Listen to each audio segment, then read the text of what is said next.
शपथ समाचार में आपका स्वागत है। आज हमारे साथ मौजूद हैं बहुजन समाज पार्टी के पूर्व जिला उपाध्यक्ष मोहम्मद आसिफ। नगर पालिका का चुनाव भी लड़ चुके हैं। इनसे विभिन्न मुद्दों पर हम बात करेंगे और जिले में सियासत का रंग क्या है इस पर विशेष तौर पर बात करेंगे। मोहम्मद आसिफ जी, शपथ समाचार में आपका स्वागत है। नमस्कार सर। क्या चल रहा है जिले में? बहुजन समाज पार्टी की राजनीति कहां पर चल रही है? जैसा कि हमारा फतेहपुर जनपद बहुजन समाज पार्टी के मजबूत स्तंभों में एक था। एक समय था जब हमारे यहाँ से 5-5 एमएलए हुआ करते थे, सांसद और चेयरमैन थे, और ऐसी परिस्थितियां बनी कि आज हम एक एमएलए भी अपना नहीं जीता। इन परिस्थितियों को बनाने वाला कौन है? एक जमाने में बहुजन समाज पार्टी का जिले में, प्रदेश में सरकार थी और जिले में 5-5, 6-6 विधायक होते थे। सांसद भी बहुजन समाज पार्टी का होता था, कार्यकर्ता भी वही है, संगठन भी वही है। आखिर वजह क्या रही कि जनता से बहुजन समाज पार्टी दूर हो गई? जैसा कि आप इस समय जो हमारे देश और प्रदेश की स्थितियां हैं, बहुजन समाज पार्टी एक राजनीतिक पार्टी, बाद में उससे पहले एक मिशन है, और इस मिशन को छिन्न भिन्न करने की तमाम तरह के अराजक तत्वों ने जी तोड़ मेहनत की। उन्होंने सीधा बीएसपी पर अटैक किया कि बीएसपी कहीं ना कहीं बीजेपी से मिली हुई है, बीजेपी की बी टीम है बीएसपी का कैंडिडेट जो है बीजेपी को जिताने के लिए लड़ रहा है। इस तरह के अनेक जो भी दुष्प्रचार किए गए वो बहुजन समाज पार्टी के खिलाफ किए गए, और इस तरह के दुष्प्रचार को फैलाने वाले लोग। संगठन की भी इसमें कमजोरी है। क्या आप मानते हैं संगठन की कहीं ना कहीं कमजोरी नहीं है? मैं इसको स्वीकार करता हूँ कि जो हमारा संगठन पहले था, कहीं ना कहीं हमारे कार्यकर्ताओं को भी जो इस तरह के लोग हैं डिस्टर्ब करते हैं। मगर बहुजन समाज पार्टी के कार्यकर्ता कल भी मैदान में बीएसपी मिशन के लिए काम कर रहे थे, और बहुजन समाज पार्टी का एक कार्यकर्ता आज भी उसी तन्मयता के साथ बहुजन समाज पार्टी में सबसे अहम चीज ये है कि जो बस पार्टी का बेस मतदाता है वो बहुजन समाज पार्टी से खिसक गया, दलित वर्ग पूरे तरीके से खिसक गया। आखिर इसकी क्या वजह रही? देखिए, इस बात से मैं पूरी तरह से सहमत नहीं हूँ, क्योंकि जो 2017 का इलेक्शन हुआ, उसके बाद 2022 का इलेक्शन हुआ, इसमें बहुजन समाज पार्टी को जो हमारा बेस वोट है वो हमको पूरी तरह से मिला है। आप चाहे तो चुनाव का परिणाम देख सकते हैं। बहुजन समाज पार्टी का जो मूल वोटर है वो बहुजन समाज पार्टी के साथ आज भी है। मगर जैसा कि मैंने आपसे कहा कि जो दुष्प्रचार बहुजन समाज पार्टी के खिलाफ किया जा रहा है, उससे जो दूसरे समाज के लोग हमारे साथ जुड़कर बहुजन समाज पार्टी के जो भी कैंडिडेट चुनाव लड़ते थे उसको जिताने का काम करते थे, कहीं ना कहीं उन पर जो है। आप भी तो सदर नगर पालिका परिषद का के अध्यक्ष पद का चुनाव लड़ चुके हैं। तो सर मेरे साथ भी वही किस सिचुएशन पर रहे? मेरे साथ भी तो वही कंडीशन हुई। जब मैं चुनाव मैदान में था तो समाजवादी पार्टी भी चुनाव मैदान में थी, भारतीय जनता पार्टी थी, बहुजन समाज पार्टी थी। कांग्रेस का कैंडिडेट चुनाव मैदान में निर्दलीय के रूप में लड़ रहे थे, बाकी किसी और को चुनाव लड़ने नहीं दिया गया। आज आप देखिए कि जो जिस तरह का माहौल नगर पालिका के चुनाव में बना था, अगर मैं आपको बताऊं तो जो समाजवादी पार्टी के जो प्रत्याशी थे वो कहीं दूर दूर तक जो है लड़ाई में नहीं थे, मगर लास्ट में ऐसा सीन क्रिएट किया गया, ऐसे लोगों को गुमराह किया गया, मतदाताओं की तमाम तरह की भ्रांतियां फैलाई गई कि हमारा वोटर डिस्टर्ब हो गया। और वो जो है, देखिए, जब कोई व्यक्ति हार जाता है तो हारने के बाद वो यही कहता है कि वोटरों को गुमराह कर दिया गया। लेकिन आपका इतना बड़ा संगठन क्या करता रहा?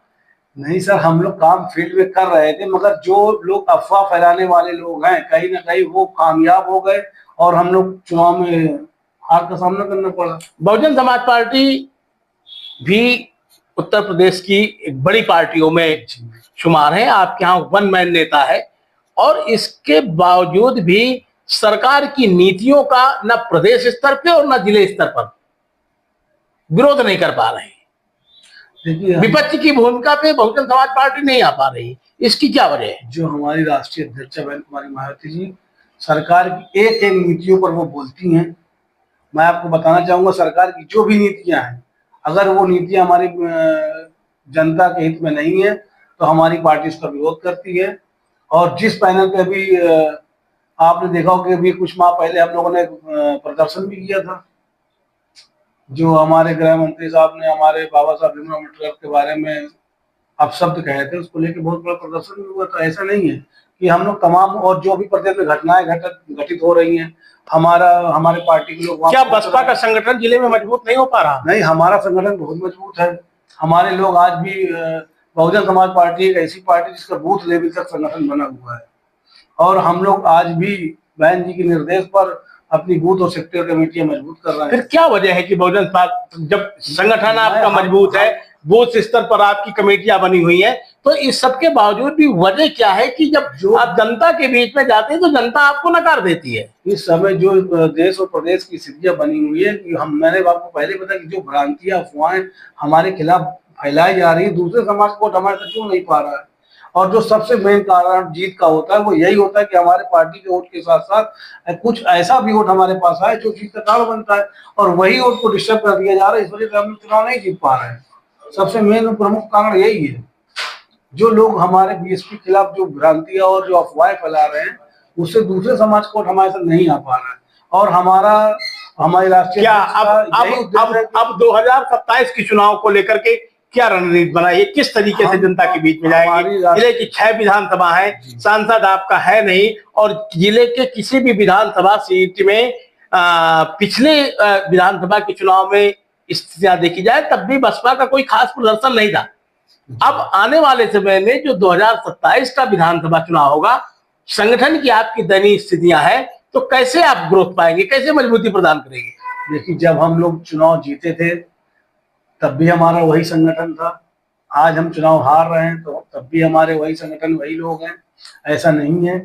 कल हालात दूसरे थे, कल परिस्थितियां दूसरी थी, आज हालात और आज परिस्थितियां दूसरी हैं। आज कहीं ना कहीं बहुजन समाज पार्टी को हराने की तमाम तरह की शक्तियां लगी हुई हैं, जो चाहती हैं कि मिशन और मूवमेंट समाप्त हो जाए। मैं आपको भरोसा दिलाना चाहता हूं कि बाबा साहब मानव काशीराम साहब का बना है हुआ मिशन इतनी आसानी से समाप्त नहीं होगा।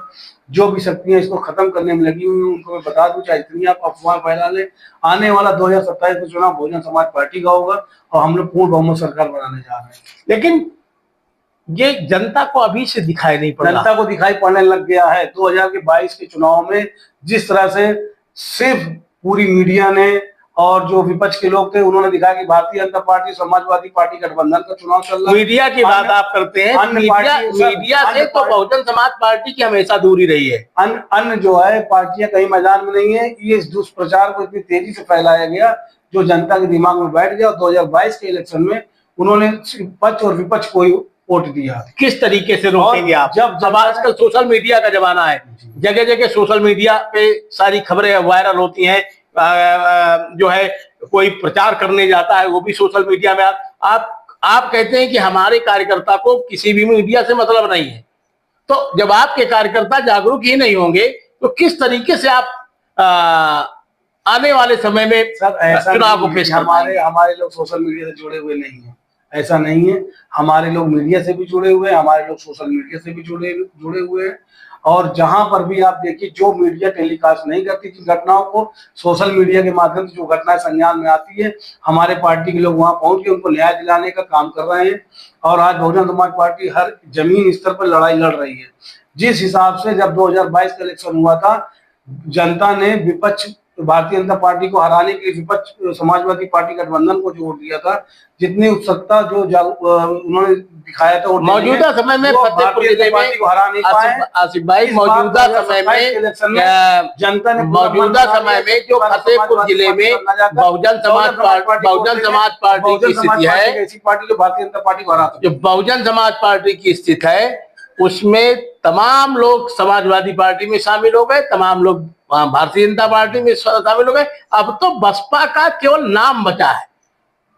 कैसे ये दावे तो खोखले है ना। भारतीय जनता पार्टी में शामिल हो गए, जो समाजवादी पार्टी में शामिल हो गए, ये वही लोग हैं जिनको जमीन से उठाकर बहुजन समाज पार्टी ने लीडर बनाया। आज आप देख लीजिए, मैं तमाम ऐसे नेताओं का नाम नहीं लेना चाहूंगा इस मंच के माध्यम से, मगर मैं आपको बता दूं, चाहे हमारे जिले के हों, चाहे हमारे आसपास जिले के हों, चाहे प्रदेश के हों, तमाम ऐसे नेता हैं जिनको बहुजन समाज पार्टी ने जमीन से उठा करके उनको नेता बनाने का काम बहुजन समाज पार्टी ने किया। तो आज जब वो एक मुकाम पर पहुंच गए तो बहुजन समाज पार्टी का साथ छोड़ के अपने व्यक्तिगत लालच में वो इधर उधर चले गए हैं। मैं आपको बताऊंगा, जब इस समय जब बहन जी ने कहा कि अब जो लोग पार्टी से जा चुके हैं हम उनको पार्टी से फिर से शामिल करेंगे, तमाम ऐसे लोग हैं जो वापस बहुजन समाज पार्टी में शामिल हो रहे हैं और 2027 के चुनाव आते आते हम देखेंगे कि बहुजन समाज पार्टी फिर से उसी तो रंग ये में थे दिखाई पड़ेगी। बहुजन समाज पार्टी के पूर्व जिला उपाध्यक्ष मोहम्मद आसिफ जी सबक समाचार के इस मंच में शामिल हुए। फिर अगले दिन किसी नए राजनीतिक दल के साथ हमारी मुलाकात होगी। तब तक के लिए आप बने रहिए शपथ समाचार के साथ। धन्यवाद सर। आप देख रहे हैं शपथ समाचार।